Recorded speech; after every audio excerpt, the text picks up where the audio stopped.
करते हैं, यदि आप कोई इच्छा नहीं करेंगे तो आप बहुत जल्दी जीवन मुक्त हो जाएंगे। इच्छा ही आपके स्वरूप को ढके हुए है, इच्छा ही आपका बंधन है, और निरीह इच्छा रहित ही जीवन मुक्त अवस्था है। 1 महीने का अभ्यास करके देखो। अच्छा, 1 महीना बहुत ज्यादा लग रहा हो कि पता नहीं चूक ना हो जाए तो 15 दिन का कर लो। 15 दिन बहुत ज्यादा लग रहा हो तो कोई 1 हफ्ते का कर लो। और गृहस्थ जनों को ज्यादा लग रहा हो तो 1 दिन का करके देख लो कि सुबह से लेकर के शयन तक आज कोई इच्छा नहीं हम करेंगे।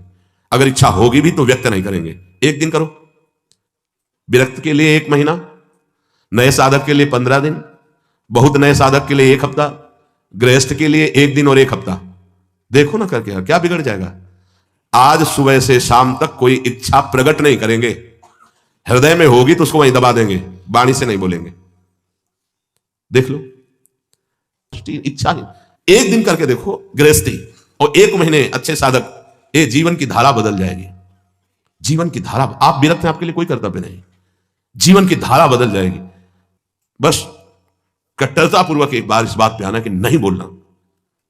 स्वास्थ्य बिगड़ जाए, प्रारब्ध भोग लेंगे, लेकिन हम कहेंगे नहीं। 1 महीने के लिए आपके साथ हम भी हैं। मेरी स्वामी जो पहले से ही उसे देख रही हैं, इच्छा क्यों, अगर हुई है तो चुप हो जाओ। वही इच्छा देने वाली तो वही पूर्ति करने वाली। इच्छा हुई, नहीं पूर्ति हुई तो उनका विनोद है, पूर्ति हो गई तो उनका दुलार है। दोनों में हमें पूर्ण नहीं रहना है, हमें इच्छा नहीं करनी। ठीक है, पकड़ी गई बात। 1 महीना अपने विरक्त जन इच्छा नहीं करेंगे। पक्का नहीं, पक्की बात करो। हाँ नहीं, देखो ना आप, इसमें जीवन मुक्त अवस्था की तरफ कदम है। 1 महीना जीवन मुक्त रहकर फिर आगे का तो अभ्यास पुष्ट ही होगा। 1 महीना कोई इच्छा नहीं, आएगी परिस्थिति, बस कहना ही तो है। नहीं, कहना ही नहीं है, कुछ नहीं कहना। 1 महीना नहीं बोलना है इस विषय पर कि आज हमारी इच्छा है, बोलना नहीं।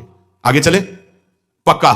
और 1 दिन आप लोग गृहस्थ जन करके देखो कि आज एक पूरे दिन में कोई आकर के ऐसी प्रतिकूल परिस्थिति करेगा तो फिर आपकी इच्छा जाकर, हर इच्छा में देखना, केवल खान पान में नहीं। हमारी इच्छा के विरुद्ध वो बोल रहा है तो हम नाराज हो जाए। नहीं, हमारी इच्छा नहीं है, तुम नाराज क्यों होंगे। हमारी इच्छा नहीं अनुकूल बोले तो प्रतिकूल बोल रहा है, मुझे कोई परेशानी नहीं। इसीलिए 1 दिन दिया है, क्योंकि गृहस्थी में 1 दिन शांत, एकदम चुप, अंदर जो आए उसे सह जाओ। और 1 महीने अपने लोग, ये केवल खान पान की इच्छा के अंतर्गत नहीं है, संपूर्ण इच्छाओं के अंतर्गत है। ना लोक की ना परलोक की कोई इच्छा नहीं। हम आएगी हृदय में तो उसको नोट करेंगे, लेकिन बाहर नहीं बोलेंगे।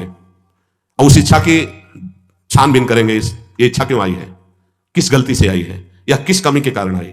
एक बार पूज्य श्री राधा बाबा भाई जी से कहा कि मिठाई की इच्छा हो जाती है, मीठा देखते ही अधिक पा लेते हैं, क्या अभी ब्रह्मबोध नहीं हुआ, क्या मेरे बोध में कमी रह गई।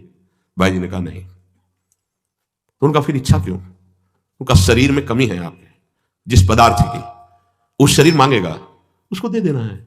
आप कहीं लेने तो जाते नहीं, यदि आ जाता है सामने तो आप उसे पा लेते हैं। तो इस शरीर की आवश्यकता है, ना कि आपकी आवश्यकता है। बोले हाँ, बहुत दिन से प्रश्न चल रहा था कि मीठा देखते ही और मीठा पाने में उधर ही अधिक प्रियता है, तो इसका मतलब इच्छा हमारी है। तो उनका नहीं, आपकी नहीं है, शरीर की आवश्यकता है, ऐसा वहां उत्तर दिया। पर अपने को 1 महीना शरीर की आवश्यकता भी होगी तो नहीं मांगेंगे, जो जैसी व्यवस्था उसमें शांत, इच्छा नहीं करेंगे। बाहे निरुद्धे मनसः प्रसन्नता, बड़ी मन में प्रसन्नता होगी। ये जो प्रसन्नता है भगवत प्राप्ति कराने वाली होगी। हमारी प्रसन्नता को क्षीण करती रहती इच्छा। इच्छा ही बंधन है और निरीक्षा ही मोक्ष पदवी है। कोई इच्छा नहीं, चाह मिटी, चिंता मिटी, मनुआ बेपरवाह।